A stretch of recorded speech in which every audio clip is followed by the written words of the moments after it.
बिस्मिल्लाहिर्रहमानिर्रहीम। हम जो आज स्टार्ट कर रहे हैं वो एम्बेडेड का सेकंड लेक्चर है, इंट्रोडक्शन टू एम्बेडेड सिस्टम का। बेसिकली कल जो हमने छोड़ा था ब्लॉक डायग्राम पे STM32 डिस्कवरी बोर्ड की, आज हम वहाँ से स्टार्ट करते हैं। सबसे पहले जो कल की बात हम वही करेंगे दोबारा कि इसके अंदर जो स्ट्रक्चर है ना, ये इसकी ब्लॉक डायग्राम जो है, इसके अंदर आप देख सकते हैं कि इसके अंदर दो बस बार्स हैं, APB2 और APB1। ठीक है, आज हम जो बात करेंगे, हम स्टार्ट करेंगे आज इसमें STM का जो पहला प्रोसेस है। सबसे पहले जो आप लोगों ने याद रखनी है ना, STM के अंदर 4 पोर्ट्स हैं। ठीक है, इसे कहते हैं, इस 4 पोर्ट्स का ABCD का नाम देते हैं हम। ठीक है, ये पहले से ही दिए हुए, हमने कोई नहीं डिफ़ॉल्ट नेम्स हैं, port A, port B, port C, port D। ठीक है, इसको हम GPIO A port, GPIO, GPIO-B, GPIO-C, GPIO-D। ठीक है, D और E भी यूज़ होती हैं। ठीक है, इसके अंदर ये सारी पोर्ट्स हैं।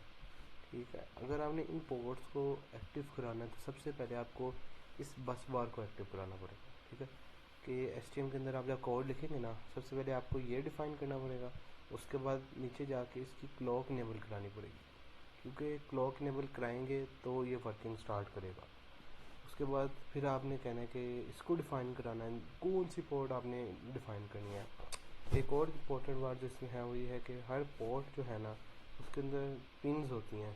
ठीक है, 16 पिन्स होती हैं हर पोर्ट के अंदर। जैसे A पोर्ट है, उसके आपने 16 पिन्स हैं। ठीक है, अब जो इसकी पोर्ट्स और पिन्स को इनेबल कराने के लिए ना रजिस्टर्स यूज़ होते हैं। ठीक है, रजिस्टर्स यूज़ होते हैं, ये आपने याद रखना है, बहुत ज़रूरी है ये आगे बहुत यूज़ होने हैं।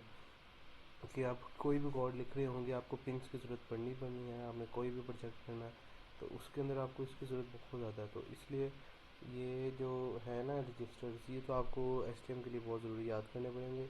एक है CRL और एक है CRH। CRL रजिस्टर यूज़ होता है तब जब हम पिन 0 से लेके 7 तक पिन पे काम कर रहे होते हैं। ठीक है, 8 पिन्स बनती हैं 0 से 7 तक। इस 8 पिन्स पे काम करेंगे तो CRL इस्तेमाल होगा। जब 8 से लेके 15 पिन्स पे काम कर रहे होंगे फिर CRH इस्तेमाल होगा। इसके अंदर बेसिकली आपको जो चीज़ें रिक्वायर्ड होंगी वो कायल सॉफ्टवेयर है, उसके बाद STM32 डिस्कवरी बोर्ड और रेफरेंस मैनुअल जो बहुत इंपॉर्टेंट है। रेफरेंस मैनुअल आपने STM का गूगल पे लिख के वहाँ से डाउनलोड कर लेना, क्योंकि 90% काम जो है ना इसकी कोडिंग के अंदर वो बेसिकली है रेफरेंस मैनुअल की रीडिंग। अगर आपको मैनुअल रीड अच्छी तरह करना आ जाता है तो हर बच्चा इजीली कोड लिख सकता है। और वो पिछली लेक्चर वाली बात कि आपको पता ही है C लैंग्वेज में हम काम करेंगे आगे। अब हम स्टार्ट करते हैं कि GPIOs क्या है। ठीक है, ये मैंने आपको पहले भी बताया, पोर्ट्स हैं जैसे आप देख रहे हैं। 16 बिट्स हैं। ठीक है, ABCDE ये पोर्ट्स है। Each pin can be configured as इधर GPIO A। ठीक है, अगर आपने GPIO पोर्ट A को इनेबल कराना है तो आपको उधर डिफ़ाइन करना पड़ेगा GPIO A। ठीक है, फिर आपने आगे पिन कौन सी करानी है ये आगे जाऊँगा ना, मैं आपको बोर्ड पे नहीं इंशाल्लाह वो करके दिखा दूँगा। इसके अंदर कोई आगे आपको जैसे मैंने बताया है, पोर्ट कन्फिगरेशन के लिए आपको CRL रजिस्टर और CRH रजिस्टर की ज़रूरत पड़ती है। इनपुट के लिए आपको IDR की और आउटपुट के लिए ODR की। ये आपने प्लीज़ याद रख लेना क्योंकि ये बहुत इंपॉर्टेंट चीज़ है। ये रीसेट करने के लिए पोर्ट बिट सेट, रीसेट के लिए BSRR और ये लॉक रजिस्टर के लिए LCKR।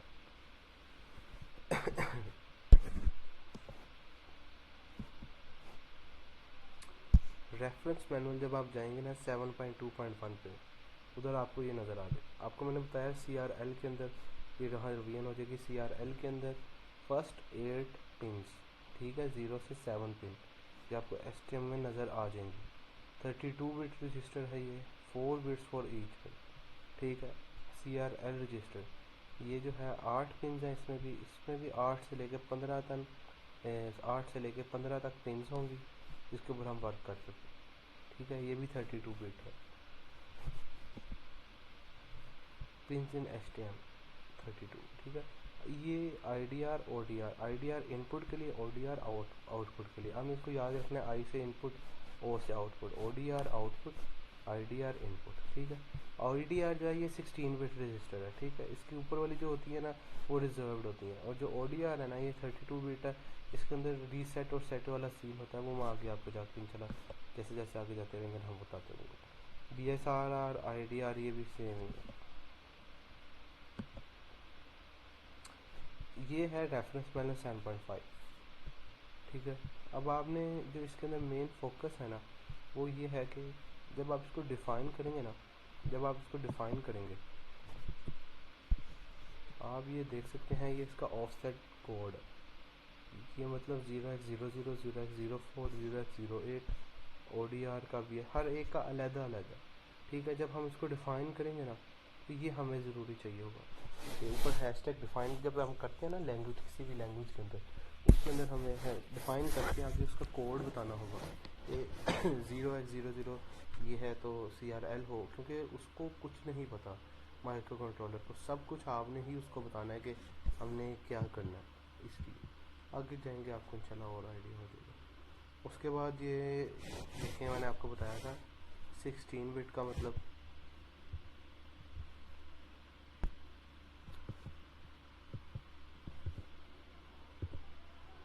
ये देखें अब ये एड्रेस है GPIO-C, उसने पोर्ट C की है, ठीक है। CRL का मतलब क्या है आपको ये याद रखना पड़ेगा, आहिस्ता आहिस्ता मैं रिपीट करता रहूँगा, आपको रिपीट होता रहेगा। CRL का मतलब है 0 से लेकर 7 पिन तक उसने ऑन कराया, ठीक है। असल में अब आप परेशान हो रहे होंगे कि ये क्या चीज़, ये ही है कोड 1 2 3 4 5 6 7 8 8, ठीक है। ये कोड है, ये आगे जाऊंगा मैं आपको रेफरेंस मैनुअल से आपको मैं इंशाल्लाह दिखा के वो बता दूंगा। ऐसे आप लोगों ने डिफ़ाइन करना है सब कुछ। सबसे पहले पहले RCC APB2 ENR, ये इसने मतलब पहली पोर्ट इनेबल, पहली बस बार इनेबल कराई है, और ये उसने दूसरी बस बार इनेबल करा दी। नीचे उसने ये बताया है कि CRH ODR BSRR RR BRR, ठीक है। ये आगे उसके वोलाटाइल अनसाइन लॉन्ग ये सी में लैंग्वेज में यूज़ होता है। और आगे जो ये लिखा हुआ है ना असल चीज़ ये है, जो इसका कोड है जो इसको बता रहा है कि ये हमने ये रेफरेंस मैनुअल से ये असल में कोड ये लिया है, इसलिए मैं आपको कहता है रेफरेंस मैनुअल बहुत ज़रूरी है। 0x400 ये इसका कोड है जो हम डिफ़ाइन करेंगे तो ये हो जाएगी डिफ़ाइन। आगे हम चलते हैं, ये इतना इम्पोर्टेंट वैसे आप लोगों के लिए नहीं है, वैसे अगर आप पढ़ना चाहें। वैसे ये बेनिफिट्स हैं सी लैंग्वेज यूज़ करने के, कि ये हाईली रिकमेंडेड लैंग्वेज है, वेरी इफेक्टिव है, पॉपुलर है, अंडरस्टैंडेबल है, फंक्शंस है। अच्छा ये आपको सी लैंग्वेज के बारे में थोड़ा सा बताया गया। अच्छा बाकी आपको मैं ये सब चीज़ आपने रिवीजन कर लेनी है एक बार खुद से प्लीज़, कि आपने इफ़ एल्स वो हर एक को मुझे लगता है उम्मीद है आता ही होगा कि इफ़ अगर ए इज़ इक्वल टू 0 है तो हमें ए इज़ इक्वल टू 1 हो जाए। एल्स इफ़ ये नेस्टेड है या इफ़ एल्स है, इफ़ एल्स है तो else if a is equal to 1, a is equal to 2, if else कि अगर ये नहीं है पहले ये कंडीशन चलेगी, फिर ये चलेगी, पहले ये चलेगी, अगर ये करेक्ट हो जाएगी तो ये करेक्ट हो जाएगा।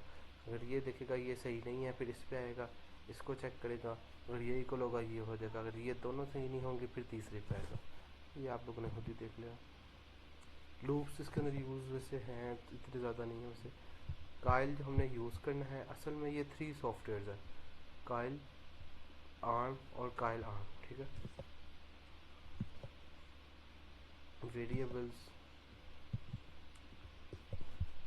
अनसाइंड वेरिएबल होता है, अगर हमने कोई वैल्यू लिया मतलब कोई फंक्शन बनाया है उसको आपने अभी तक कोई वैल्यू नहीं दी तो उसके साथ अनसाइंड लगा देंगे। ये जो चीज़ है ना ये मेन है। लॉजिक गेट्स जो है, ऐड के लिए आपने ये साइन ऑपरेटर यूज़ होगा, और के लिए ये वाला, नोट के लिए ये है, ठीक है। ये आपने याद रखना है क्योंकि ये हमने यूज़ करना है कोडिंग के अंदर। ऐड के अंदर ये वाला, और के अंदर ये वाला, नोट के लिए, नोर के लिए, शिफ्ट के लिए, ये सारे ऑपरेटर्स हैं जो सी लैंग्वेज में हम यूज़ करने के लिए लिखते हैं। ये हम लिखेंगे। और का ऑपरेटर यूज़ होता है बेसिकली कि और का ऑपरेटर यूज़ होता है हमने अगर सेट करना है। ऐड का होगा कि हमने उसको रीसेट करना है। ये आपने मेरी बातें याद रखनी है। थैंक यू, आपका बहुत शुक्रिया। इंशाल्लाह अगले लेक्चर में मुलाकात होती है। मैं इंशाल्लाह अगला लेक्चर क्रिएट कर दूँ।